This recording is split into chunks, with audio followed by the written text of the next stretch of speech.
आप देख रहे हैं बेसिक की खबरें। बेसिक की खबरों में एक बार फिर से आप सभी का स्वागत करते हैं। आज की वीडियो में हम बात करेंगे समायोजन के जो नवीन चक्र चालू हुआ है उसके बारे में।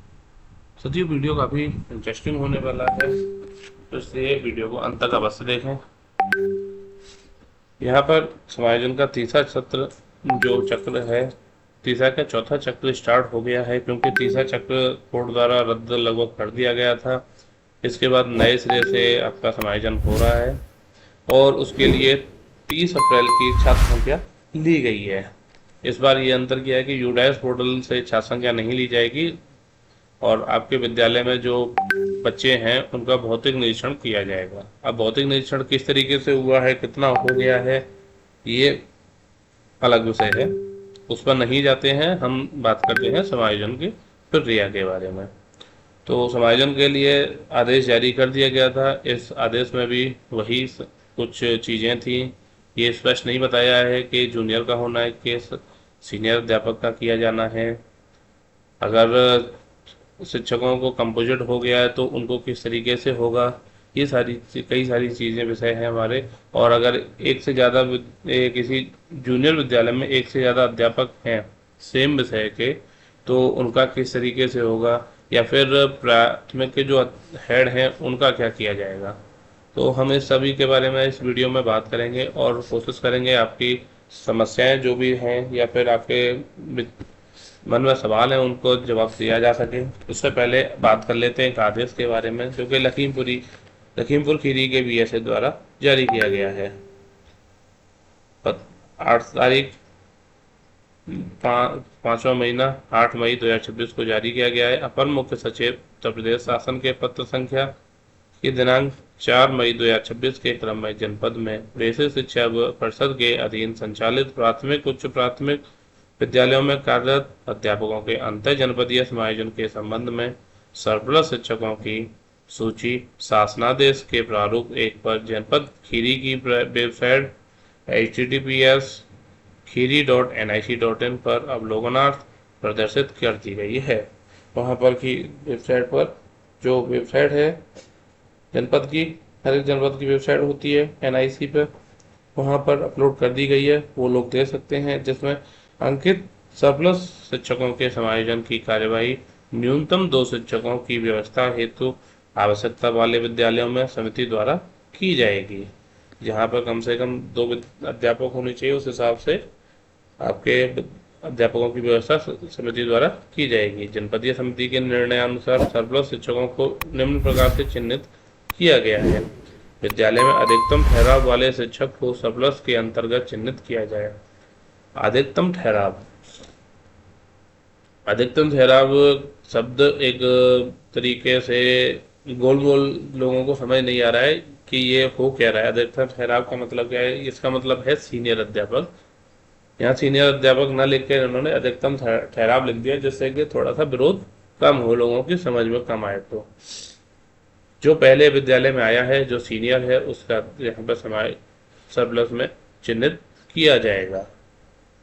यदि सरप्लस महिला है तो अधिकतम ठहराव वाले पुरुष शिक्षक को चिन्हित किया जाए। अगर जो सबसे सीनियर विद्यालय में महिला है तो उनको छोड़कर उनका जो जूनियर है उनको फिर वहाँ पर चिन्हित किया जाएगा। महिलाओं को छूट दी जाएगी, रियायत दी जाएगी।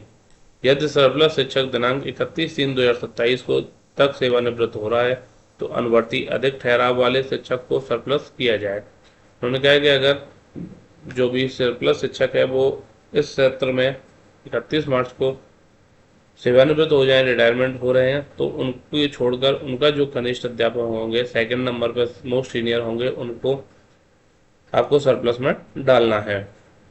उक्त सूची के प्रदर्शन की तिथि से 7 दिन के भीतर संबंधित शिक्षकों से अपेक्षा की जाती है कि यदि उन्हें कोई आपत्ति है तो अपनी आपत्ति आवश्यक साक्ष्यों सहित अधोस्ताक्षरी के कार्यालय में प्राप्त करा दें, जिस पर अंतिम निर्णय जनपद समिति द्वारा लिया जाएगा। तदुपरांत समायोजन की कार्यवाही सुनिश्चित की जाएगी। पुनः कोई सुनवाई ग्राह्य नहीं होगी। ये आदेश है प्रवीण कुमार तिवारी जी, जो कि बीएसए हैं लखीमपुर खीरी के।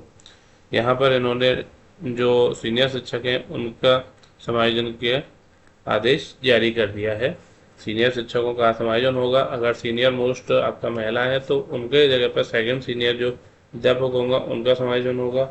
और अगर पुरुष हैं और वो 31 मार्च को अपना सेवानिवृत्त हो रहे हैं तो फिर उनको छोड़ के उनकी जगह सेकंड सीनियर मोस्ट का समायोजन होगा। साथियों, अब कुछ क्वेश्चन थे जो हमने वीडियो के स्टार्टिंग में किए थे, उनको बात करने से पहले आप सभी से विनम्र अनुरोध है कि आप कृपया वीडियो को लाइक करें और चैनल को सब्सक्राइब अवश्य कर दें, क्योंकि इससे आपका कुछ भी एक भी पैसा खर्च नहीं होना है, लेकिन इससे हमें थोड़ा मोटिवेशन मिलता है कि हम ज़्यादा से ज़्यादा वीडियो आपके साथ शेयर करें और आपके साथ जो भी समस्याएं हैं, ऑनगोइंग टॉपिक्स हैं, उन पर अपनी राय रखें और आप लोगों की मदद कर सकें। इसलिए वीडियो को शेयर करके लाइक करें, कमेंट करें और चैनल को सब्सक्राइब अवश्य कर लें। तो स्टार्टिंग में हमने क्वेश्चंस रखे, बात की थी कि आपका प्राथमिक के हेड का क्या होगा। तो प्राथमिक के हेड को जूनियर का सहायक माना जा रहा है। जहां भी प्राथमिक के हेड सरप्लस हैं उनको उनके आसपास जहां भी आपका जूनियर में सहायकों की कमी है वहां पर भेज दिया जाएगा। अभी साथियों इसमें दो समस्याएं हैं, पहला तो विषय का है और दूसरा टेट का है, क्योंकि बहुत सारे प्रधानाध्यापक ऐसे हैं जिन्होंने अभी तक टेट नहीं किया है, फिर भी उनको आदेश कर दिया है कि सहायक उच्च प्राथमिक के सहायक के तौर पर देखा जाएगा। लेकिन अगर उनके पास उच्च प्राथमिक में टेट नहीं है तो फिर किस तरीके से होगा, ये समस्या है, इस पर लोग कोर्ट जा सकते हैं।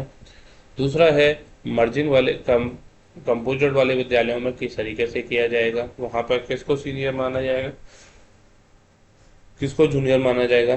तो साथियों, कंपोजिट वाले जो विद्यालय हैं वहां पर आपका ज्वाइनिंग डेट उस दिन की मानी जाएगी जिस दिन विद्यालय कंपोजिट हुआ है।